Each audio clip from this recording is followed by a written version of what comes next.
The ASUS TUF FX504GM WH51 is a gaming laptop that you should not even think about buying, especially in 2021. But what you should consider buying is cdkeylord.com, and that actually just sounded like Linus right there. Wow. CD Keylord is an online store that sells digital keys, including Windows 10 Pro keys that from the OEM can cost up to $200. But instead on CD Keylord will only cost you about $20 with the discount code of ZA30. But Zach, does it work? Actually, yeah, and it's extremely easy. I used PayPal for checkout and got my key within seconds and activated my Windows 10 Pro without any issues. So if you're interested in cheap, legit Windows 10 keys, be sure to check out CD Keylord using the links in the description and using ZA30 to get 30% off your purchase.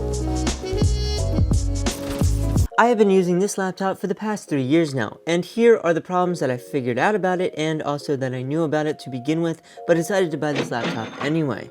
And here's reason number one. And reason number one is their design. Now, specifically, one design about this laptop in general. Now, if you visit their product page, you will be greeted with these 4 words: true immersion and extended durability. Now, it seems like the durability didn't extend the whole way to the whole entire laptop, but it stopped about right here until you got to the hinge. And I've already made a video on this. The hinge is the worst design in a laptop that I have personally ever seen. I'm guaranteed there's other ones out there, but this one is really bad. And you know what's crazy? They're still using the same hinge to this day, even though thousands upon thousands of people have the exact same problem. It's ridiculous. And I did a fix for mine. I don't recommend my fix because I just absolutely dropped the value of this laptop, and I don't even think I could resell it actually. But anyway, this is not a video on ranting about the hinge. I've already done that. So yeah. Anyway, moving on to number 2, the random freezes. Yes, this laptop every once in a while will just absolutely freeze, 100%. The caps light on the laptop right there won't even show. 100% freeze, just locked up, total. The only thing you can do to fix this is to hold in the power button for 10 seconds. Then completely resets your laptop, and then you lose all your progress that you had just done. I think this is done by it switching from the integrated graphics over to the dedicated graphics, which is a GTX 1060, and then the display freezes and the cold computer freaks out and just locks up. Now, another really bad thing about this is reason number 3 you should not get it is the audio crackling. For some reason, when you are charging this laptop, when the battery is less than, I don't know, 50%, the audio is unlistenable. Music and any sort of audio coming out will be very crackly and sound horrible. Popping and cracking, it is actually terrible, and the only way you can fix it is wait till the battery is at 100% or not charge your laptop. And that brings us on to number 4, the very last reason, and that would be the gaming. Now, don't get me wrong, this gaming laptop can actually beat some more modern desktops like Dell Optiplexes that I have upgraded in the past, but this one suffers a little bit of thermal throttling issue. Well, let's just say a lot of thermal throttling issue, especially if you have the i7 variant. Just take a listen to what Tech Tablets has to say about it. Now, this is where I do not recommend this laptop here. The cooling on it just isn't sufficient enough, and ASUS know this. This is why they restrict with the BIOS, with the power limits. It'll chop down to only 25 watts once it starts to get a little hot, because they know the cooling is not going to do a sufficient enough job. Unless you use that fan overbooster mode, which results in fan noise of up to 55 decibels, then you get the 45 watts. So they've only used the one copper transfer heat pipe here. Now that is connected to both the CPU and GPU. So anyway, actually while watching that part of the clip, I noticed that his heat pipe only had like 1 heat pipe, and I thought mine had 2. Or 4 total, his had like 3 total. So I'm gonna crack this thing open and see if mine's actually built a little bit different than his. So it is different than I thought. It looks like I have 3 total. He actually only has 2. He had like 1 bigger one here and then 1 smaller one. I have both on either side, which I guess I get a little bit more cooling, but I don't have the i7, so it's not gonna be near as bad. Actually, I think this is a perfect time to just go over the spec, because then we're gonna get into some gaming and see if this thing can still game decently in 2021. So let's go into the specs.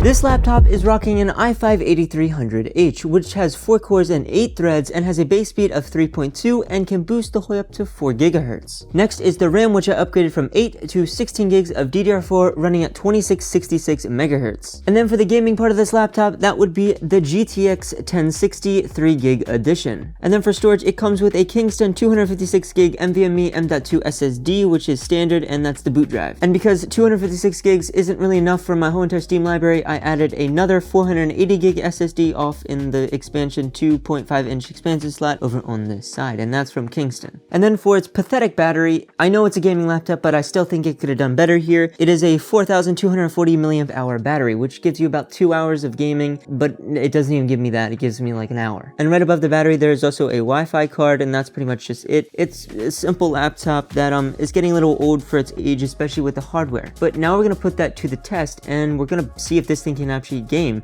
So first we need to set up a gaming setup with this laptop. So we've got the laptop. Check. The 144Hz monitor. Check. Gaming mouse and gaming keyboard. Gaming headphones. Now having your laptop in a setup like this is actually fine, but it's not optimal because you're not getting enough of fresh air to the laptop, making everything kind of overheat. And also, having it down here isn't nice and usable if it was sitting like this. What can you do? Well, you can get one of these. This is an aluminum alloy creative laptop stand from Amazon, costing $20. It's actually extremely professional feeling, coming in this cloth bag. It kind of reminds me of something that Apple would make if they would make a laptop stand like this. Like, just check this out.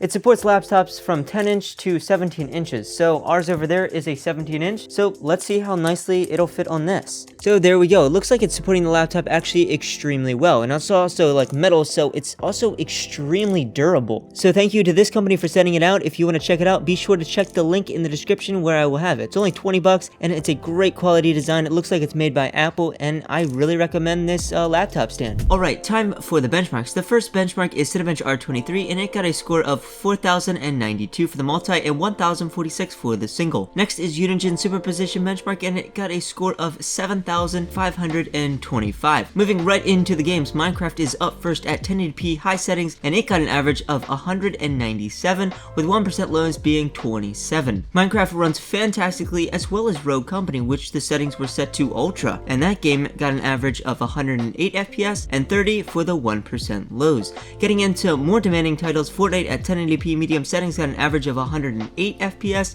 with 21 as the 1% lows. Now what's good is the CPU utilization never hits 100%, so it's not being CPU bottlenecked, but then again it's already downclocking the speeds due to the heat. And it's about the same story with Apex Legends. 1080p low/medium settings got an average of 84 and the 1% lows being 42. Next, a game I keep thinking is more demanding, but it turns out it can practically run on a potato. Rainbow Six Siege at 1080p high settings got 62 for the min, 104 for the average, and 126 for the max. Now jumping out from the esports titles is Shadow of the Tomb Raider. 1080p high settings, I probably should have set that a little bit lower, and it got an average of 51 FPS. Now next, the newer games in this benchmarking list. Assassin's Creed Valhalla 1080p low settings got an average of 54, and lastly Watch Dogs Legion at 1080p low settings, and the in-game benchmark got 52 FPS with the 1% lows being 27. Now it's time to wrap this up in the conclusion. Okay, real quick, this laptop isn't terrible for gaming. The CPU doesn't bottleneck the system too much, but where you really lose in gaming is with the 3GB of VRAM. This poor GTX 1063 gig can barely keep up with modern games, and results in lower graphical settings due to the limited VRAM. But like I said before, there are also several other reasons to avoid this laptop if you were interested in picking one up. Anyway, that's pretty much the end of this video. Big thanks for cdkeylure.com for sponsoring this video. Anyway, thanks for watching, and maybe I'll see you in the next one.